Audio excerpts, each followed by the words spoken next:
Now, animated movies have been consistently super popular for a good number of years now, with studios like Disney, Pixar, and DreamWorks releasing various fun, light-hearted movies each year that families and children can watch and enjoy. Such classics as Old Man Balloon House, The Cooking Rat, Big Green Man, Big Blue Man, and Don't say that around Ali and each Drake. featuring unique, well-written concepts and original characters with teams of animators working hundreds of hours to create beautifully detailed animation styles, with a large number of these animated movies going on to win Academy Awards, all made possible by the sheer amount of effort that goes into them.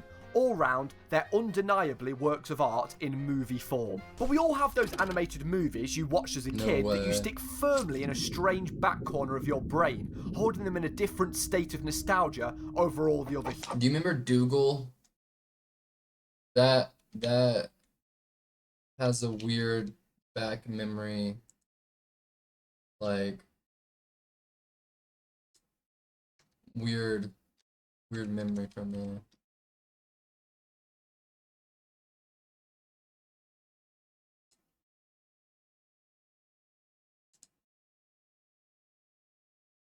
You remember this? The dog, yes. Huge blockbuster titles, and for me, that movie was HoodWinked. Same time Released as in 2005, being directed by Corey good. Edwards, HoodWinked is a play on the classic Little Red Riding Hood story. But wait, there's more. It's in the format of a whodunit detective mystery movie, kind of like Little Red Riding Hood meets Scooby-Doo. Or that funny space game. Stop posting about Among Us! Now, the animation quality does stick out over everything when you first look at HoodWinked. It has that weird early computer animation Toy Story 1 look, like someone's turned the movie's graphic setting down to low. But there is a reason for this. Studio Blue Yonder Films completely independently funded the movie themselves, meaning the movie's budget was only around $8 million, which for an animated movie at the time really was not a lot of money. That's crazy. Robots was good. Robots was a good movie. I love that movie. And to save costs, the movie was animated in the Philippines, with Blue Yonder Studios building a team of animators that had no real animation experience, which explains why it looks like a PS1 game. But let's be real, kids will watch anything in front of them. I mean, 5 seconds on the YouTube Kids app will tell you that. You have friggin' dinosaurs. Me too. Are you here, Jesse? Oh crap. Whoa. How's it going? What the hell are you? But despite the low budget and scuffed animation, the movie's plot is great, and weirdly, it has a pretty star-studded cast, with Anne Hathaway as the lead. And that's for the crazy. Box office performance, with the initial budget of $8 million, to this day, it's managed to pull in $110 million, which for an independently funded movie animated in the Philippines isn't too bad. So the movie opens with the main character, Red, visiting her granny. She drops the classic fairy tale line we all know too well. What big hands you have, and what big ears you have. But of course, it isn't her granny. It's actually Joe from Family Guy. Right. Now let me get this out of the way right here. The wolf is voiced by Patrick Warburton. Are we just gonna sit around here and talk about how big I'm getting? Who of course voiced such popular characters as Kronk, Joe Swanson, and the funny Pooh Waterman from B-Movie. Oh, Pooh Water! Turk, Ron Swanson, the guy from Parks and Recs, is in The Last of Us.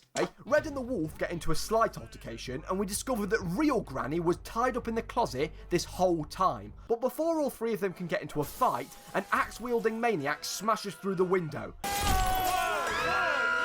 And the title screen rolls. Eventually, we see that Granny's house is now the scene of a crime, and overhear Chief Grizzly, who is voiced by Exhibit by the way, take questions about a supposed goodie bandit that is on the loose. Are the suspects inside connected with the goodie bandit? Has range. No, don't put that, Maxine. Inside the house, it seems that every suspect of the crime has been rallied up. Red, Granny, the wolf, and of course, the crazed Axeman. We're then introduced to Detective and Frog in a suit, Nicky Flippers, who's turned up in hopes to solve the case. Now, I've seen a couple people mention how it's weird for an animal character to have a dog as a pet, but honestly, it's not that strange. I mean, Mickey had Pluto, and let's be real, we're watching a movie where the chief of police is a grizzly bear in a police uniform. I think we can overlook a frog with a pet. Okay, why the fuck is he taking notes? Anyway, Nicky and Red quickly become acquainted. Why do they call you Flippers? Live action ever.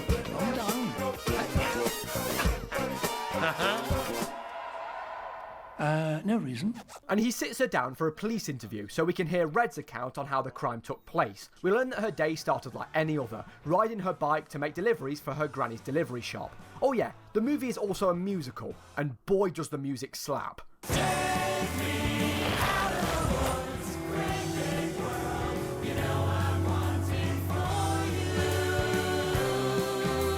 After the impromptu sing-along, Red runs into resident bunny rabbit Boingo, voiced by Andy Dick. She then asks him what he's doing around the woods, and we learn that Boingo's boss, the Muffin Man, had all of his recipes stolen earlier that day, leaving Boingo out of a job. Aren't you helping the Muffin Man today? Oh, he closed up shop. Someone took all his recipes last night. Now I'm out of a job. So instead, he's running the cable cars up the mountain. Red gives him a carrot cupcake to cheer him up. Wow, this is so good. Woo, woo, woo, woo, woo, woo, woo, woo. And he hops off on his merry way. In a quick change of mood, Red notices that all the animals around the woods are suddenly closing their businesses and packing up their bags. Through Red's narration, we learn that this is all at the hands of the dastardly Goody Bandit, stealing everyone's recipes. With the Goody Bandit on the loose, recipes were becoming an endangered species. And I guess they live in a land where Gordon remembering things doesn't exist. So does everyone in the woods just have one singular copy of their recipe book, like the secret formula from SpongeBob? Like, surely if the recipes were this sacred, you would have made backups or copies of them just in case something like this were to happen. Or I could shut the fuck up and stop applying Clever Man logic to a funny kids movie now. Concerned, Red decides to call Granny to check up on how she's doing and asks her if she knows what to do. I don't know what to do. Red suggests that maybe she should bring their recipe book all the way up the mountain to Granny's house to keep it safe. But to her dismay, Granny says no, because she thinks it would be way too dangerous. Maybe I should bring you the recipe book, just for safekeeping. A trip up the mountain is too dangerous for a little girl. I'm not so little anymore. After the phone call, Red vents her frustration to a woodpecker that sounds like a 5-year-old. I'm just a kid. I'm just a woodpecker. About how Granny doesn't trust her and that she's a detriment to society, then drops her magazine off the tree and causes a fatal car accident, killing an innocent mallard duck. But before the two of them even have time to react, they're interrupted by a sudden strange noise. They race down the tree to discover that Granny's shop window has been smashed, and Red finds a rock labelled "You're Next." You're next? What does it mean? You're next. This threat seems to be the final straw for Red. Despite what Granny said on the phone, Red Don't get too unlocks the excited, safe Vampy. and sneakily stashes the recipe book under some cakes in her basket and starts to make her way up the mountain. Yeah, fuck you, Granny. And then you set out on a dangerous journey up the mountain. Alone? She hops on a cable car where Boingo asks Red where she's heading, and she shares her plans to protect Granny's recipes by taking them up the mountain. But she's soon cut short when the cable car door flies open, causing her to fall deep into the woods.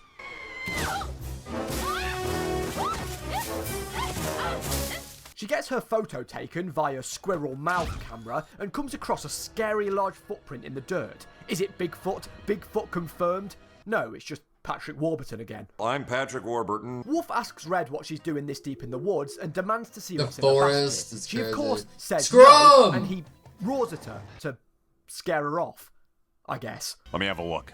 I'd rather you didn't. Well, it just results in her running away. Red sprints through the trees, but he manages to instantly catch up with her somehow and then gets pepper sprayed. Red manages to make it out of the woods where her winged friends come to the rescue, allowing her hood to float through the trees, easily baiting Wolf off the edge of a cliff into the river. We do a little trolling. It's called We Do a Little Trolling. Back in the police interview, Red is pretty adamant that Wolf is the Goody Bandit, and so is Grizzly. We got our bandit. But Nikki mentions they can't be too quick to point fingers. Fingers. Flippers. Feet. Red continues on with her alibi and explains that halfway up the mountain, she stopped off at a mining shack where she runs into this bizarre goat character that rocks back and forth on his own horns. And his USP is that he can only speak in song, all thanks to a spell that a witch put on him years ago. And now I gotta sing everything I say. Everything? That's right. You just talked! Just now! Oh, did I? Did I? Did I do? Bruh. Red uses the goat's phone to check up on Granny a second time, but It's this time she he did the thing. He said the thing. He sang the song. He sang the thing that Ali and Drake do. Oh my god. a little distressed. I need to Flippers, put down fresh doilies. Ah! Granny! Banzai! Worried by the phone call, Red asks the strange goat if he knows any shortcuts up the mountain, where of course he breaks into song again. That's why this here old mountain goat's prepare. During the chart-topping hit, Red realises that there's a series of railway networks up the mountain, and after a long list of the goat's horn varieties, he pulls a lever, dropping the two of them down into a minecart that snakes up the mountain. An avalanche appears out of nowhere, and they fly off a broken rail into the sky, where Red sees a vision of Granny in the clouds, and then she utters a knockoff Star Wars reference. Granny? Use the hood, Red. Use That's so awesome. That's so awesome. Red takes her advice regardless and uses the hood as a parachute. I was prepared.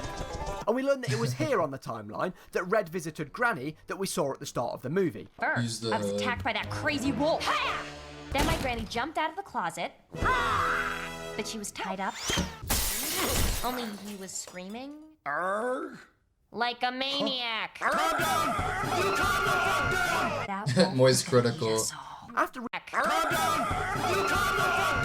That wolf was gonna eat us all. After retelling her version of events on how it all went down, it's time to hear Wolf's side of the story. It's quickly revealed that Wolf is none other than a reporter, hosting a column in the local newspaper. Hey, wait a minute, Flippers. You saying this guy's a cop? Worse, he's a reporter. Oh, what? And I've got the real story. Not Wolf claims he Keemstar. was in fact investigating Killer the Goody Bandit case himself, Keemstar. trying to find leads on who it might be, interviewing suspects all around the woods, from hedgehogs playing basketball to this weird furry bloke. I just want to say that I am a furry. He soon catches a glimpse of Red riding her bike like she was doing earlier on in the movie with the musical number, and decides that she looks suspicious enough to investigate. Who does she move the goodies for? Where do they come from? Where are they going? You likely are the sus imposter. We're also then introduced to Wolf's squirrel companion, Twitchy, who may just be the most fucking annoying animated character of all time. We went past the porcupines and the redbird's tree and the guy with the long beard, and now she's up the creek and she sings everywhere she... He's basically a knockoff Hammy crazy. from Over the Joe Hedge if you had Swanson. 1 GB of RAM to render him. And apparently he's voiced by director Corey Edwards, who I imagine hopped in the recording booth and then they just went wild on his voice in Audacity. Wolf and Twitchy disguised themselves as livestock and bribed this mafia boss Sheep to get info on Red. The girl in the hood. You get around the mountain. Who does she work for? How should I know? I ain't that curious. It's the family business. Ain't you ever heard of Granny Puckett? Wolf learns about her mission to take Granny's recipe book up the mountain via cable car, and with this info, the two of them set off to track her down. Wolf makes use of a device that allows him to listen to Red and Bungo's conversation on the cable car, but of course, Red falls out of it. Twitchy swallows the camera and falls right next to her, explaining the weird moment from earlier. And it turns out that Wolf's roar wasn't him trying to be menacing, he just got his tail stuck in Twitchy's camera. Well, I'm a curious guy. Let me have a look. I'd rather you didn't. But how did Wolf catch What up the with Red fuck are so these fast edits? earlier on? Well, he hailed a taxi, of course. Capsy. He gets pepper sprayed, beaten up, Nikki teases him for getting battered by a little girl. You really took a beating from a little girl. Hey. And we find out that Red was a regional karate champion. After chasing Red down, Not the Wolf, guy of course, from falls for the bait that Red set Spores. up earlier. Okay. Not cool. Go get you and your little granny, too! Oh, that's fishy. Is this a fisherman fishing for fish in a society where animals can talk? That's Is he crazy. I love kidnapping Brain them? edits. He In loves fact, his with everyone in edits. the woods liking cakes and stuff, Cracking one me of the up. main ingredients in these things is milk that comes from a cow. I mean, we've already seen that livestock are basically people in the movie, so with the milk, is everyone just consuming... Oh no. After drying off, him and Twitchy run into Boingo, who somehow magically Boingo. made it off an ongoing cable car and made it back down to land in just a couple of minutes. But anyway, he overhears their plan to go up the mountain and mentions that he knows a shortcut. You know how to get there? Oh, yeah. Yeah, in fact, I know a shortcut. I'll be honest, with the amount of people heading up the mountain at this point, it's going to end up looking like Mount Chiliad on a full GTA Online lobby. Well, it turns out that said shortcut Mount was through an Chiliad. underground cave system that is clearly pretty dangerous.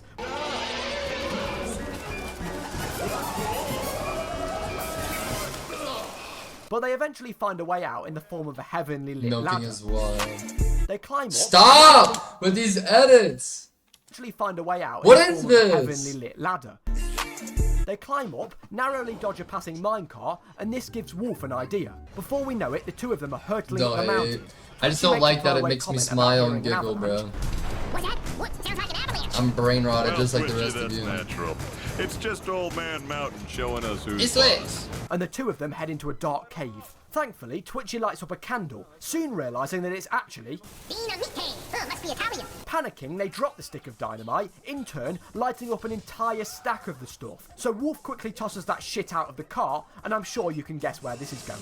They blow up the entire railway system, and then Red's cart flies into the air behind them. Did you hear something? In fact, just a couple of minutes ago, you actually see Red and the goat whiz past behind them. Wowzer, what a nice touch. The two of them finally make it to Granny's abode. Wolf gets jump scared. Better over and he here. disguises himself into Accept limited it. edition Granny Pocket merchandise. I have to fight it.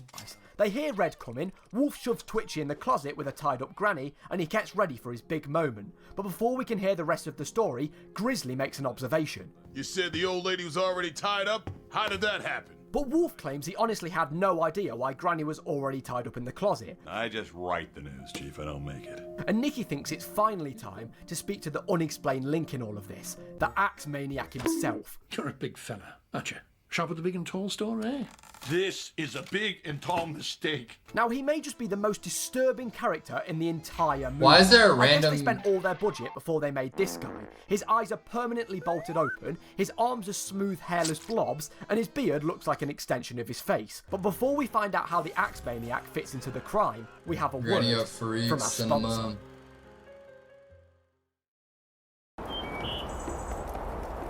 Does he really have a sponsor? Hey, I have problem. Okay, what is problem? I have hair. Well, yes, I also have Is this an actual ad? Heard you have problems with hair. Yes, yeah. I from Manscaped did the models, but music chose all for your yes, 20p. Don't. Jesus. So when the creepy Axeman sits down, we learn two things. One, he sounds like a knockoff Arnold What type of Schwarzenegger. shit? Oh, I am working to make good my callback. And two, he's an actor who recently had an audition for a commercial advertising Paul's Bunion Cream. Paul's Bunion Cream has the soothing formula to make the bunions head for the hills. And it turns out that said audition didn't Silent quite go Hill. to plan. The You frog lizardy so much. bastard Gex-looking motherfucker.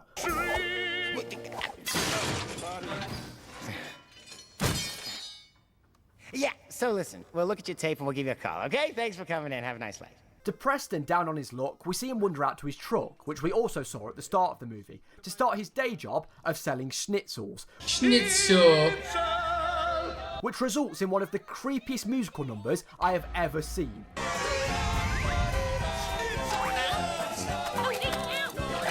Well, the happy jolly What the scene is soon fuck? cut short when we see that the schnitzel van has been vandalised. What the schnitzel? But it's not all bad news, because he receives a phone call from the lizard director man, who reveals that they want him for a second audition to play the part of the woodsman in the commercial. Come back in? It's a callback.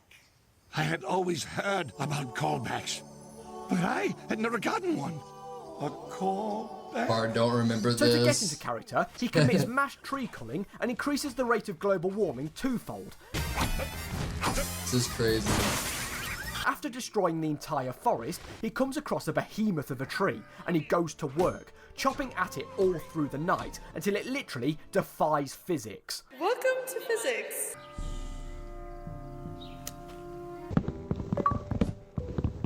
He's quickly distracted That's by a distant crazy. scream, and as we all saw coming, he's chased down the hill by the tree, causing him to smash through the window.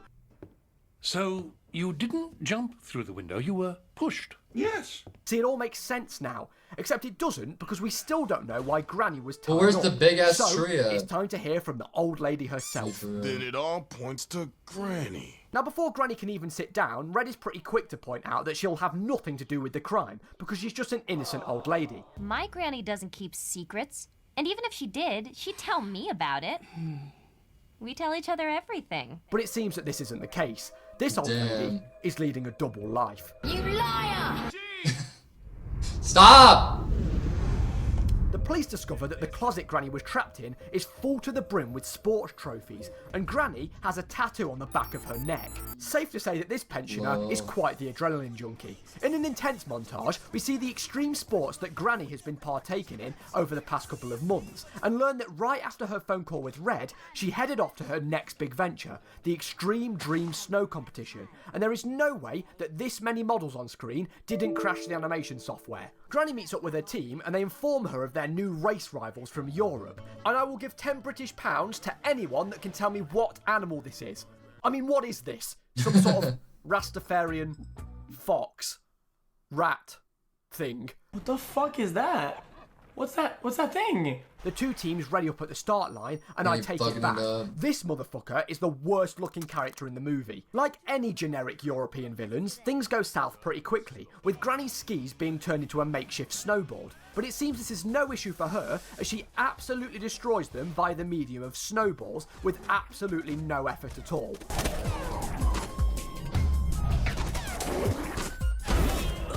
Defenders win. No way! No way! I think that was kind of funny. All of this chaos that Granny gets the second phone call from Red, explaining the distress from earlier.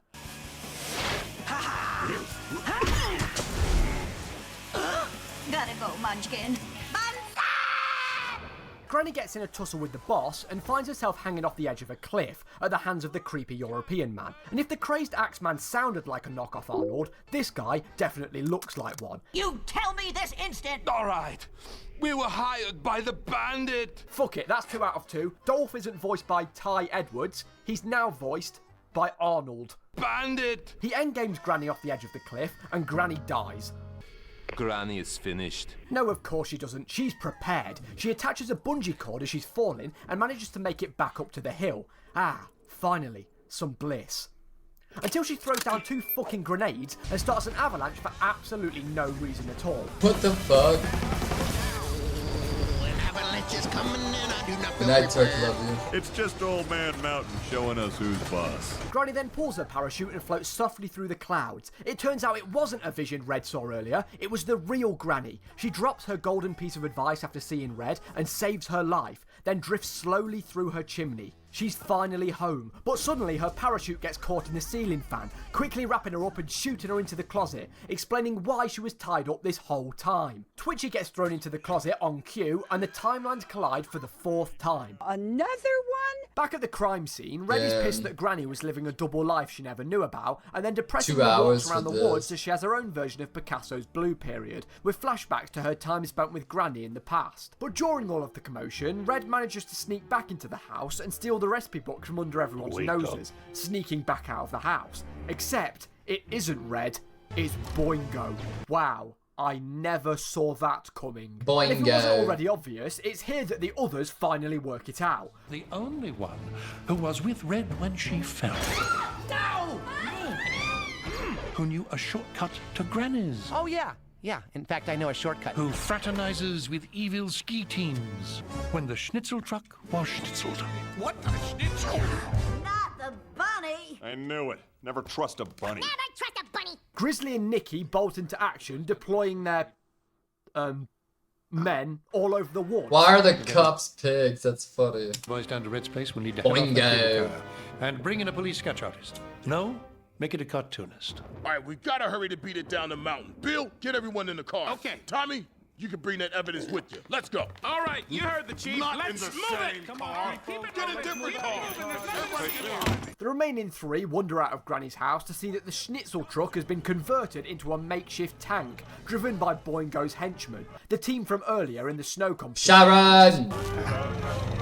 What have they done to Joe's my not even schnitzel here, truck? you hear that? Tanks. Granny speculates that they're probably Unc said he had to go to bed because he's got work in the morning. to an abandoned cable cart station at the top of the mountain. There's an old Da da da da da da da da. They recruit Twitchy to go down and quickly tell the cops that I think I'm they're heading low-key the better wrong way. than you, But Ellie. how will Twitchy make it all the way down the mountain that fast? Well, caffeine, of course. I can't believe I'm saying this, but drink up. Twitchy gets high off his nut and zooms down the mountain to go and redirect the cops, and the rest of the gang decide that they need to take matters into their own hands to stop Boingo. And I guess you could make the comparison of Wolf giving Twitchy caffeine to make him go mental to that scene in Over the Hedge where Hammy's given an energy drink so that he can work his way through the hedge and get... Meanwhile, up the mountain in the abandoned cable car station, Red watches Boingo make some demonic faces. No, you're Boingo still.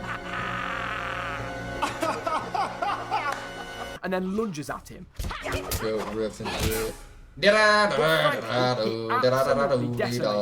child-abusing rabbit demands that Red is tied up, where he then proceeds to add a little my own personal flair in the end about how he's the top of the woods. Oh yeah, I said I'm gonna be top of the woods. We also learn of Boingo's evil plan to steal all the recipes from around the woods and add an ingredient, boingonium, making the snacks highly addictive. A little something I like to call boingonium. You have created a new element. Then phase 3 of the plan is to blow the woods to smithereens and build a commercial empire with a zoo. Now I don't fully understand how a zoo would work with most of the people in the woods being talking about animals. It so much when I saw it, I had to watch this. Humans trapped in caves. Is YouTube even listening to me now? Talking about HoodWinked and and now they're just like HoodWinked video.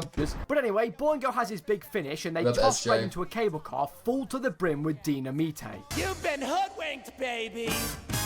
Hey, that's the title of the movie. And it turns out that Granny, Wolf, and the Axeman were watching the whole thing from a nearby rock. But before... Guys, I have this really thing I've been interested in lately. And if somehow, you know, it just happened to pop up on screen, like how to get $1 million for free, like an ad for giving DJ Sin $1 million, if someone, it'd be crazy if something came up like that, like get $1 million because DJ Sin is me. $1 million! Give me $1 million! Before they even have time to put their plan into action, they get caught by Dolph and beat the living shit out of him. At the bottom of the mountain, it seems that Twitchy is still coked up on caffeine, so the police are having a hard time understanding what he's trying to tell them. Oh, it's coming. Is the barn on fire? The barn's on fire! The well! Timmy's stuck in the well! Hold on. He seems to be speaking words of some kind. Boingo locks Red in the car and Wolf disguises the Axeman in Dolph's uniform so he can take his place in his biggest role yet. And it seems that his CSGO character model look in disguise works perfectly for Wolf to step in, posing as a building inspector, as Granny scales the side of the cave wall. Ew. Wait a minute. They do manage to take out Boingo's guards, but it's too late. Boingo lights the fuse and sends the car hurtling down the mountain. Granny is quick to chase after it though. She makes use of her extreme sports skills and grinds down the cable car wire on a baking tin. Lit. Finally, the police clock on. They notice the car is making its way down the mountain and they need to act fast. Red manages to crawl out of a conveniently placed escape hatch in the car and crawls out onto the side of it. Granny swoops in, letting Red grab her hood, allowing it to swing up to her on top of the car. And just before the car is about to blow, Granny detaches it from the line.